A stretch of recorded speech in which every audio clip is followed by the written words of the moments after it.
0220的那个柜子上。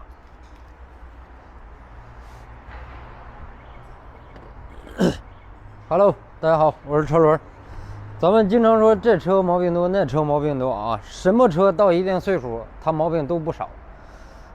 这是咱们一大哥，一个奔驰 C200L 啊，16年的车，虽说时间7年时间，但是公里数不多，7万公里，不到7万公里，一年1万公里，平均1万公里。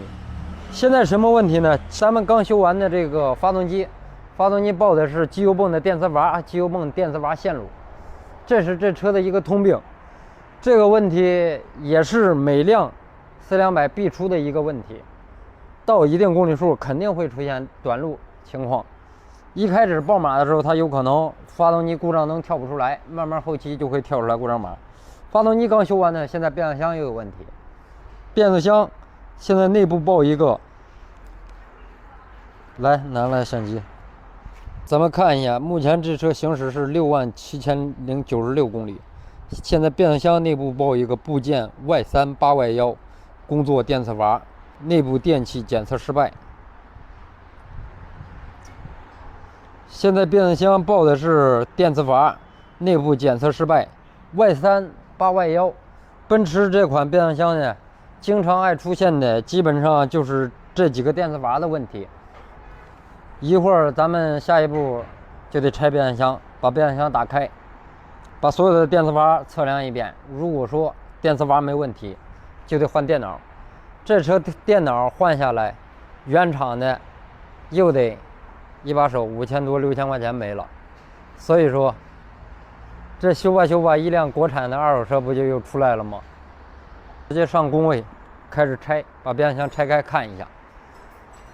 拿一下电脑，现在的故障现象呢非常明显，原地踩住刹车、挂 D 档，它都有很大的顿挫。目前报的 Y38Y1这个故障呢，指的是变速箱主压力阀，所以说它的主油压现在是有问题的。咱们上架子拆开检测一下。现在咱们把变速箱油底壳拆掉，把阀体拿下啊，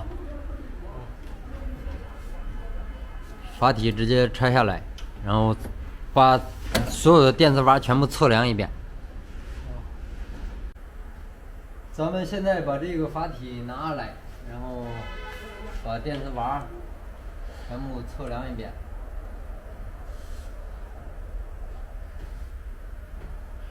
开这玩意儿最烦这个变速箱油搁这哗啦啦的。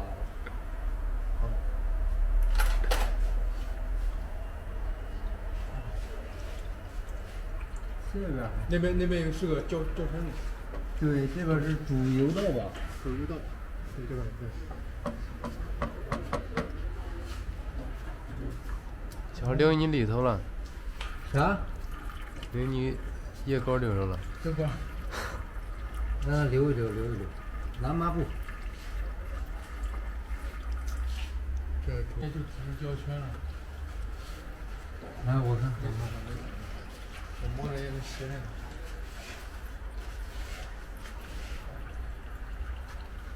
这密封圈劲儿这么大的吗？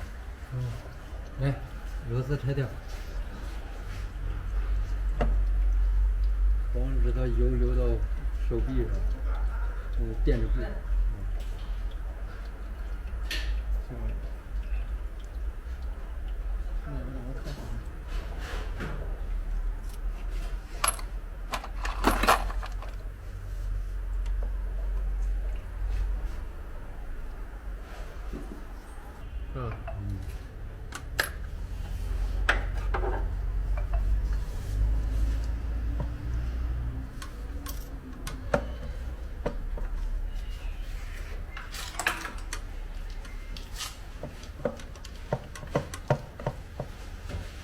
飞出来，慢点。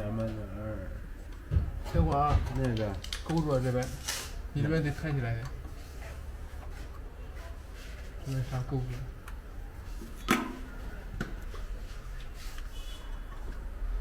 啊，哎，上来，好像是不是就得抬个螺丝？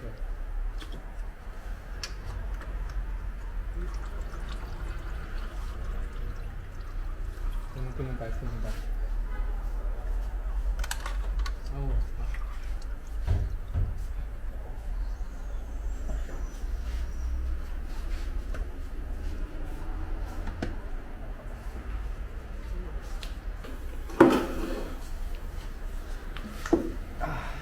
这不电脑吗？这个是内部电脑板。你看了没？为什么不是电子发的原因？这不是吗？他现在电脑报的那天变速箱故障，部件 Y38Y1，工作压力控制电子阀，内部电器检测失败。然后 Y38Y1看电路图指的是哪个？这是 Y38Y6、Y38Y3、Y38Y1，刚好这个。主油压。嗯。这个也就是主油压。现在主油压的压板断了。来，过来。拍一下。压板。操！贴脸开大的了。兄弟们看一下啊，这个 Y38Y1指的就是这个主油压电磁阀。现在它挂档顿挫的话，说明这个电磁阀已经不产生工作。但是咱们拆掉以后，这个压着电磁阀的这个电板呢，断了，直接断裂，然后相当于这个螺丝压着这个2个电磁阀，现在只能压着一个。它一旦压不住会产生什么后果？咱们看一下，把这个电磁阀拔出来。这个是电磁阀，电磁阀的触点，它是靠这个钢片压着2个才能顶到这2个触点，才能导致它正常工作。它报的电路内部故障，那这就明显可以看出来，钢板断裂，压不住电磁阀，所以导致出现了一个电路内部故障，可以这么解释吧？对，就是续接尾接。对，就是续接尾接不到呗，接触不到呗。对，它鸡巴断了，不是它断了压不住。那现在妈单独买个这，估计他都没有单卖的。有这单卖。因为我当时从故障码然后判断以后，我就去进货。我当时想着单换这一个电磁阀，因为它报的是一个电路内部检测失败。然后我去问配件商，配件商好几个都不给我单独提供这个。你知道他提供啥吗？整个电脑板。电脑板、阀体全部。操，这够恶心的我呀！那你这个找到了吗？找到货了，我还没进呢。啊，没进呢，你就拆了。先拆下来，我把问题确定了，万一不是能拯救一下呢？这不就拯救了吗？那应该焊一下。这玩意儿焊不住吧？你说这个小钢片子它咋能干断呢？回来了。好。你看我今天才考了几分？考了几分啊97分。哎呀，咱没考100分呢。啊？可以啊，第几名啊？不分第几名。不分。离100分就差3分是吗？对。厉害。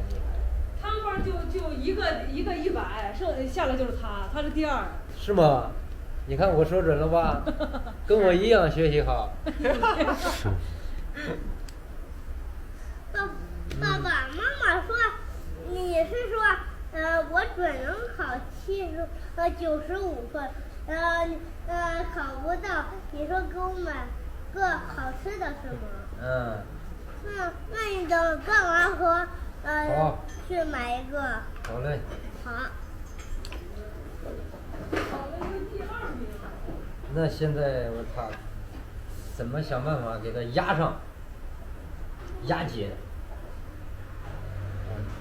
这钢板不换了。钢板你买不到啊，关键是你买不到这单独的小压板。这个绑到欧姆，这个通断啊。这样。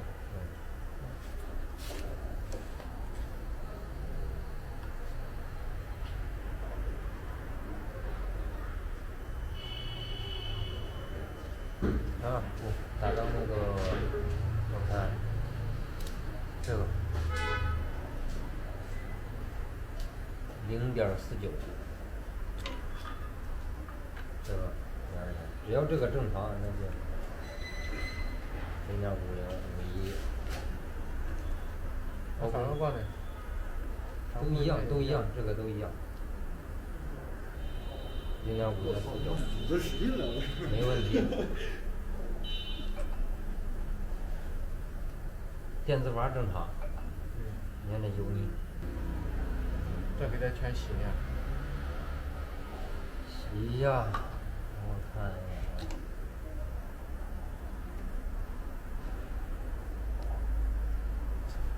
就是这个触点有问题了，咱们把这个触点给它掰一点儿，让它高一点儿，下压以后压力更大，让它触点接触更清晰。那个都不用动它，我觉得。那问题是现在怎么你把这个钢板做出来？怎么找个合适的厚度差不多的？不能太厚，也不能太薄，也不能太脆弱。你想多了，我操！这个车电脑版，它只要报 Y1系列的故障，指的全是电磁阀这些，然后就是咱现在读的是 Y38Y1，如果说你读出来 Y38N 级，那就是这个电脑板子上的故障。Y38Y1、Y38Y3、Y38Y4什么的，这都是这些电磁阀。如果说 Y38N1、N2、N3，这个 N1、N2、N3，这三个，但凡它其中有一个有问题，直接换电脑板。车有可能都打不着。也可以不换电脑板，把电脑板拆下来，单独换这个也能换，这个也单独能换，这个也单独能换。但当时我一读到那个故障，我之前碰见过好多人，他都没有碰见过，说是读出来这个故障，大多数都是读出来的他电脑板这个故障。然后把电脑板拆开了。对，那就说我说主油压的在这儿呢，对吧？对。主油压的电磁阀在这儿呢，我就单找电磁阀，但是偏偏好多人他没有提供的，我寻思先拆开看呗，拆开看，如果说量它组织对着呢，那咱们就检查电脑板供电。电脑板要么电脑板本身有问题，但是就跟这三个就没关系了。对。要么就是电脑板内部电路有问题，断。有的不是电脑内部的这个电板特别容易断吗？一断了以后，哪个电磁阀它就不工作了。但是现在量的话，组织是对着的，5.0、4.9，所有的基本上的变速箱它的电组织都在这个区间。但是咱就不用考虑那么多了，因为咱一拆开，咱们就看见这个主油压电磁阀的这个没压着了，压板碎。因为它跟别的不一样，别的是那种插的。还得压的。它这个靠压着来，你没看吗？靠这样压着，它有一点弹劲，你看，靠这样压着它不虚接，才能让这个电磁阀正常的工作。但是现在这个都不压了，那它还工作啥呀？虚接了吗？所以，它那个挂 D 档一挂，坑。它要是非得一直坚持硬跑的话，如果说这个油压不正常，会导致变速箱内部磨损。现在不是就磨损吗？像渣子。但是我觉得必须先把这个电磁阀让它压住稳定以后，上去咱们洗干净再试车。不说了，赶紧找个合适的他妈压吧，真买不着。这玩意儿买不着。买电磁阀都是一套。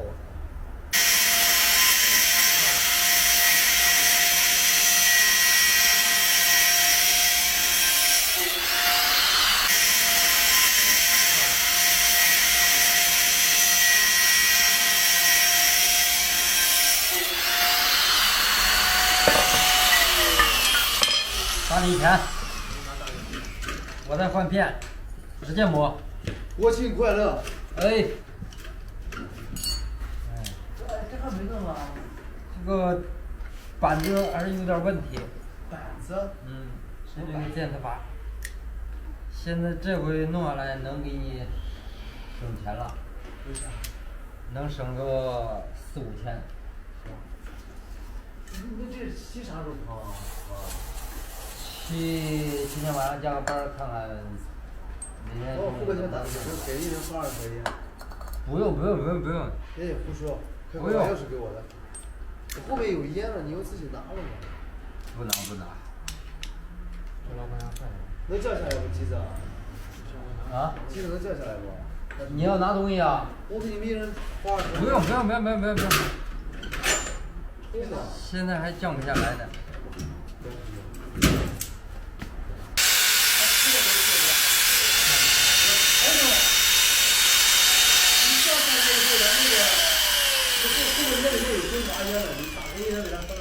哎，不用，你不用管了。我这个不让我最后给你说一遍，方法你自己看啊。好。里面有1条多了。啊。好。多了。嗯。中华烟，让你拿着随便抽。你还不给人省钱干好。弯度上应该得那个。弯度不用的。耶，还得深度，哪边深？这边再深。不，得看过螺丝孔。就这边深，这边得深的。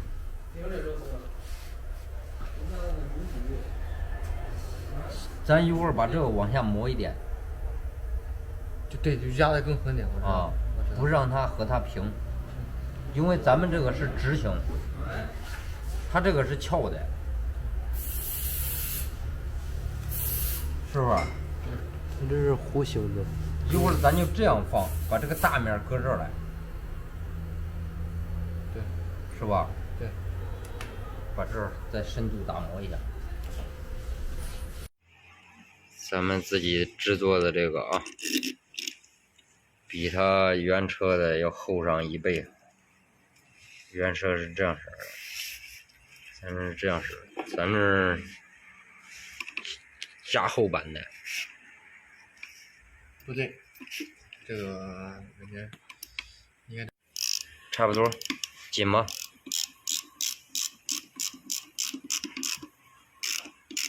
把压下去了。好了。力度差不多吧？我这不要太大力。稍微比这个高了一点，是吧？等会儿看一下上面空间允许吗？这玩意不插东西。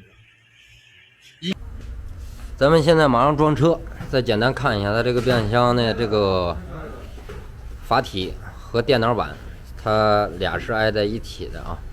然后这些电磁阀全靠电脑来指挥工作，这个就是内部的一个电脑，它还有一个外部的电脑。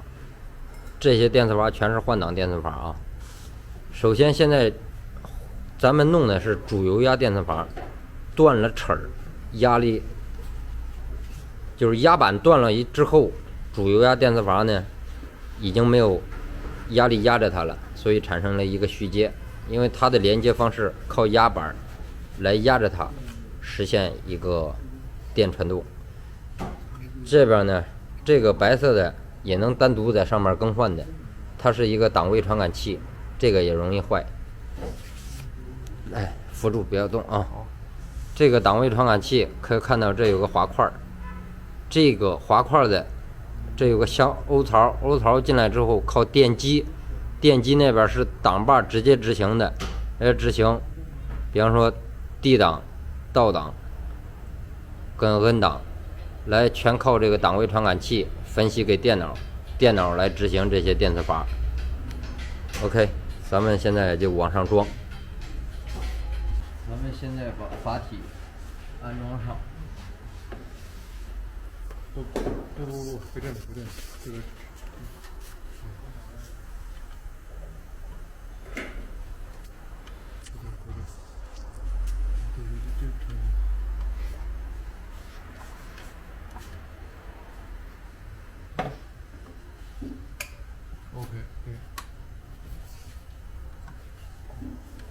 这个，哦，这样行了吗？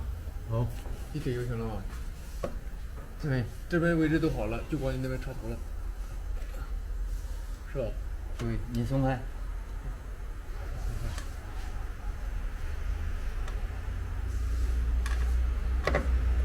好，行，螺丝，等会啊，我带螺丝。它只有这边跟这边有螺丝。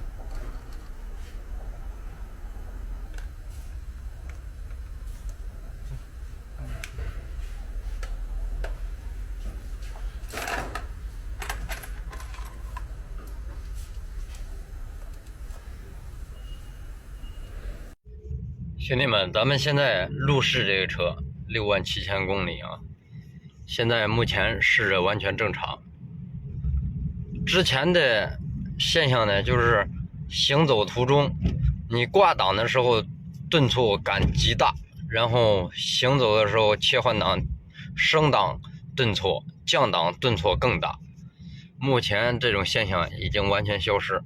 咱们主要路试一下，没有这个现象呢，回去再上工位检查一下没有漏油渗油的现象，再拿电脑读一下没有故障，这个车就 OK 了。就一个单独铁片的问题导致的这一系列故障。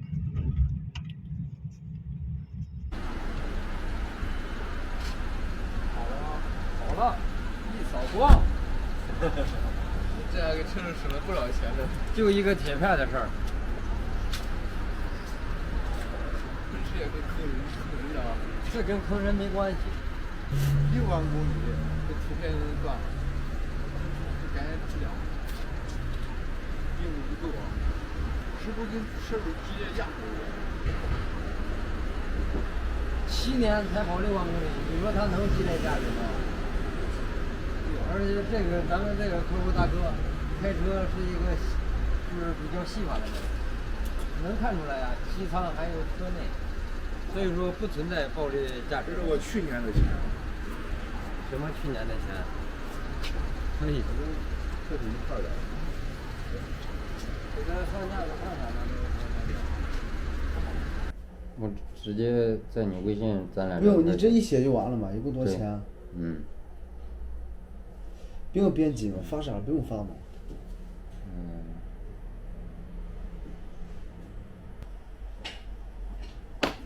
一共4000块钱。这是变速箱怎么修的？你回头翻一下我视频吧，这2天就会发出来。最后拆完，检查过去，不是变速箱那个电脑坏了，也不是那个啥坏了，就是变速箱里边有个铁片儿，它断了，铁片压着就是那个电脑控制模块，然后那铁片断了之后导致出现的报这个故障，但是买那个铁片买不到，就是你买那个铁片得连阀体还有电脑总成一块去买，它没有单独的铁片，然后咱们就自己割了一个。你能行不？你放心，我既然能给你割，那肯定是有把握的。好，你就随便开去就完了。行吧。谢谢你啊。没事儿。哎，4000不好听吧？我给你转个4100吧。不用，那你就转3900。哎，行，听你的。3900。